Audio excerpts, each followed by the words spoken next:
Hi, I'm teaching kids art classes. I do not have a traditional teaching or art background. I have an engineering background, which means I love to experiment and explore and try new things.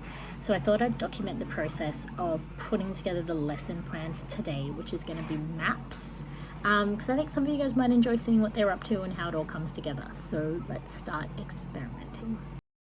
One of my goals is to expose the kids to as many different mediums as I can and try to do that in a really fun and accessible way. So I figured map making could be really cool and we could use chalk pastels, oil pastels, and then just some fine liner ink pens to go on top because you can make some pretty cool fantasy looking maps.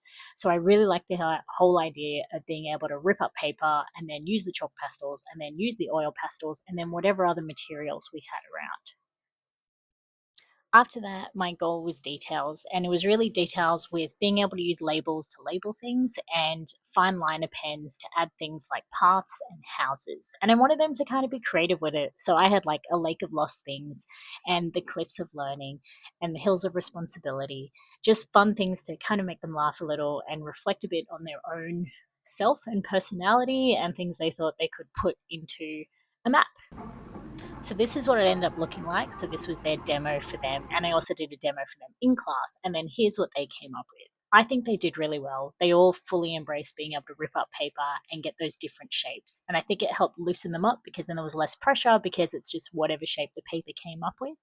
And they all had a lot of fun coming up with different areas for their maps and calling them different things. So yeah, I think it worked.